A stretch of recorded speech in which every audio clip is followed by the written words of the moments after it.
Assalamualaikum warahmatullahi wabarakatuh. Allahumma sholli ala Sayyidina Muhammad wa ala ali Sayyidina Muhammad. Pemirsa yang dirahmati Allah, marilah kita simak ceramah dari Buya Arosi Hashim dengan tema Silsilah dan Nasab Dajjal. Sebelumnya marilah kita perbanyak sholawat minimal 1000 kali sehari, agar hidup kita penuh barokah dan mendapatkan syafaat kelak. Jangan lupa berikan dukungan kepada channel kami dengan memberikan super thanks seikhlasnya. Marilah kita doakan agar Buya Arosi Hashim dan keluarga diberikan kesehatan dan kebahagiaan dunia dan akhirat. Amin ya robbal alamin. Bismillahirrahmanirrahim. Alhamdulillahirabbil alamin. Hamdan yuwafi ni'amahu yukafi'u mazidah. Amma ba'du, sahabat yang dimuliakan Allah.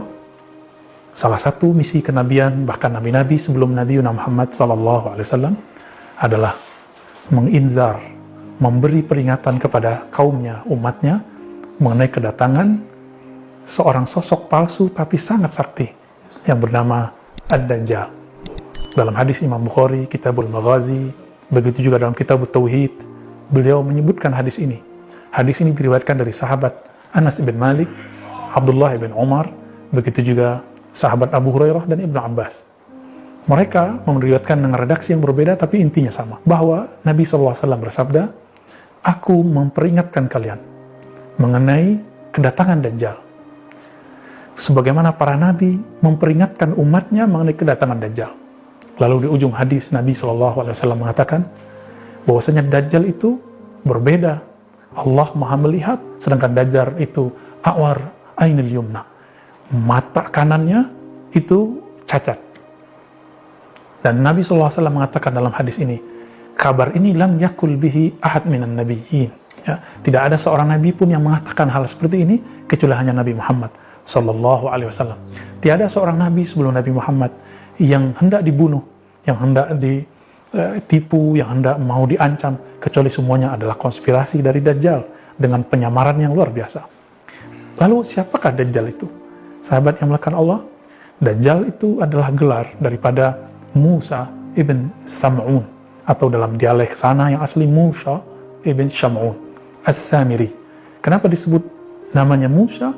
Musa secara harfiah berarti anak air, karena ketika dia lahir muncullah air bandang yang menghanyutkan semua orang di kampungnya, maka disebut Musa. Tapi beda dengan Musa bin Imran, Nabiullah Kalimullah. Ini Musa bin Sam'un, ayahnya dulu sempat bersekutu dengan iblis karena tidak punya anak, lalu menggawili pasangannya di tempat peribadatan penyembahan berhala, sehingga saat itu menitislah anaknya, yang anaknya adalah anak syaitan itu sendiri. Karena orang yang menggauli pasangannya tidak dengan nama Allah, maka syaitan akan mengganggunya, menitisnya dan segala macam. Walaupun dalam agama kita tidak ada istilah menitis, ini lebih kurang bahasa untuk menyimpelkan dan memudahkannya. Maka Musa bin Sam'un, kemudian Allah utuslah Jibril untuk menyelamatkan dia, sedangkan orang tuanya hilang entah kemana. Dia masih kecil. Dibawalah ke suatu pulau, sampailah di pulau tersebut diajarkanlah Ismul Azam, sehingga si anak kecil ini yang matanya belean, matanya cacat itu, kemudian mampu melihat, dan dia lihat ada Jibril yang mengajar. Itu sebabnya Samiri atau Musa bin Sam'un As-Samiri menjadi orang yang sangat sakti. Ketika dia kembali ke daratan berhadapan dengan Nabi Musa Kalimullah, maka adalah dua Musa, satu Musa Nabiullah, satu Musa Ad-Dajjal. Saat itu namanya Samiri. Ketika Nabiullah Musa hendak naik pangkat kerohaniannya, beliau mendapatkan wahyu di Tur Sina. Di saat itu sekitar 40 hari, 40 malam, maka Samiri melakukan tugas pertamanya, yaitu menyesatkan umat dari menyembah Allah menjadi menyembah berhala kepala sapi. Kenapa mereka mau menyembah? Karena sang patung sapi ini dibuat mampu berbicara dengan kesaktian yang ada pada Samiri. Akhirnya semua sujud kepada patung. Ketika Nabi Harun mengingatkan, tidak ada satupun yang ingin mendengarkan, meskipun Nabi Harun adalah orang yang fasih. Ternyata memang bukan haknya seorang Nabi Harun untuk mengembalikan mereka. Setelah 40 hari, kembalilah Sayyidina Musa. Ketika Sayyidina Musa Kalimullah Nabiullah kembali, marah bukan mainnya beliau, maka turunlah titah untuk menyampaikan pertobatan umatnya hanya dengan bunuh diri. Sedangkan Harun beliau tarik jenggotnya, lihyahnya, lalu kemudian hendak memukulnya, walaupun kalimat di situ tidak disebutkan, tapi lebih kurang begitulah. Ya.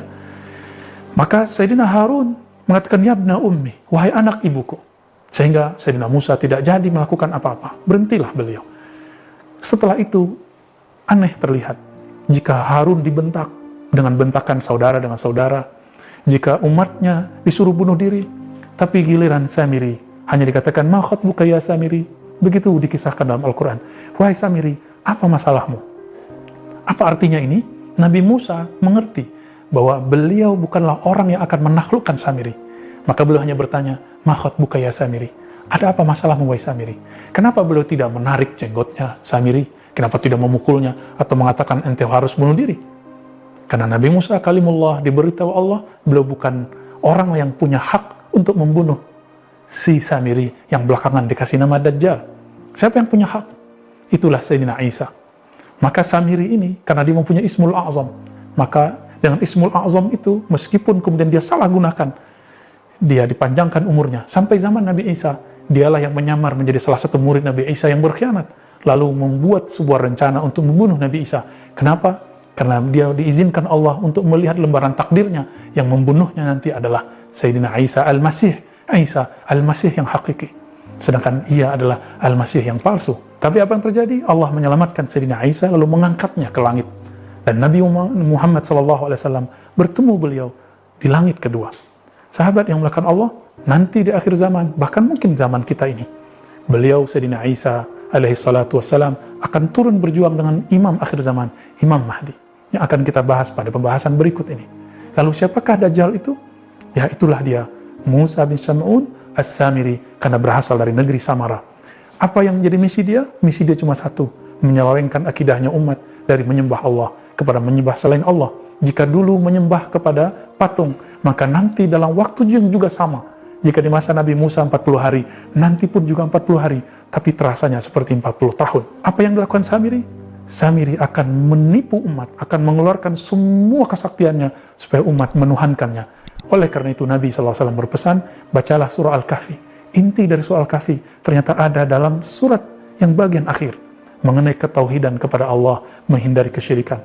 Mari lazimkan, dawamkan, kontinyukan baca surat ini dan fahami maknanya, terapkan dalam kehidupan sehari, hindari syirik. Semoga Allah menjaga kita dari fitnahnya Al-Masih Ad-Dajjal. Wassallallahu ala nabiyyina Muhammad. Assalamualaikum warahmatullahi wabarakatuh.